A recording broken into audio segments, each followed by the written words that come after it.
Bom dia, irmãos. Nessa manhã de domingo, o dia que reservamos para adorar ao nosso Deus com mais intensidade do que todos os outros dias, quero começar uma nova série de devocionais diárias intitulada As Parábolas Nossas de Cada Dia. Como vocês sabem, Jesus ensinava principalmente por parábolas. Parábolas são histórias curtas, geralmente se utilizando de elementos e fatos do cotidiano da vida para ilustrar verdades moral ou espiritual. Por meio de parábolas, Jesus respondia aos questionamentos que lhe faziam, transmitia mensagens e ensinava lições. Hoje, quero iniciar essa série trazendo à nossa memória a parábola do fermento. Vou ler o texto onde ela se encontra, Mateus capítulo 13, verso 33, que diz assim: Disse-lhes outra parábola: o reino dos céus é semelhante ao fermento que uma mulher tomou e escondeu em 3 medidas de farinha até ficar tudo levedado. Em Mateus 13, encontramos 7 parábolas dedicadas ao assunto do reino de Deus. A parábola do semeador, a parábola do joio, do grão de mostarda, do fermento, do tesouro escondido, da pérola e da rede.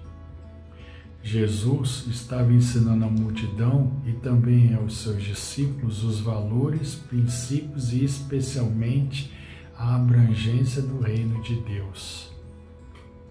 Nessa devocional de hoje, Jesus vai nos trazer lições sobre o reino de Deus usando um elemento comum na culinária naquela época, o fermento.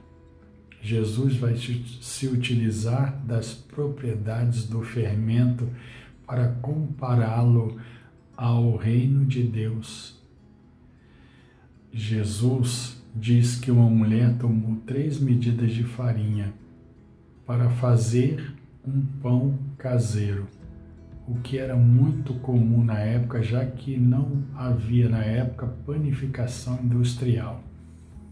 Cada medida na época equivalia a aproximadamente 13 litros. A receita, portanto, era de mais ou menos 39 litros, pão suficiente para grande quantidade de pessoas.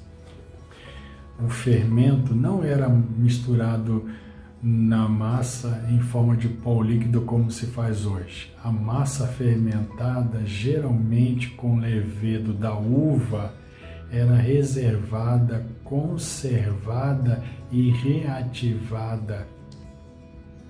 Amassava-se a farinha de trigo com água, uma pitada de sal e um pouco de mel. Espalhava-se a massa com as mãos sobre uma superfície lisa, geralmente de pedra. No centro, colocava-se a bola de fermento, fechando em torno dela a massa. A porção de fermento escondida no interior da massa, embora continuasse intacta, fermentava-lhe progressivamente todo o conteúdo da massa, especialmente num tempo de calor. Quando tudo estava devidamente fermentado, depois de um tempo razoavelmente longo, dependendo da temperatura ambiente e o pão crescido, a mulher abria a massa, retirando-lhe o núcleo de fermento.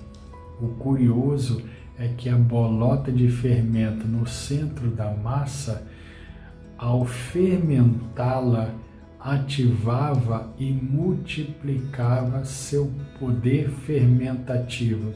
Quanto mais fermentava, mais capacidade de fermentar adquiria. Aqui está a beleza e a grande lição da parábola do fermento. A igreja é colocada no centro da massa como um fermento, no centro da massa social para fermentá-la, isto é, transformá-la. Quanto mais fermentava a massa, mais a massa ficava fermentada. Mas a igreja, o fermento, não perdia sua identidade, conservava-se íntegra. Por outro lado, podemos inferir que quando a igreja se torna parte do mundo por assimilação da mundanidade, deixa de ser fermento para ser massa fermentada pelo mundanismo. O mundo fermenta a igreja quando ela perde o poder de fermentá-lo. Na ilustração trazida por Jesus para falar do seu reino, massa, o mundo não contaminava e em nada alterava o fermento à igreja como agência propagadora do reino de Deus.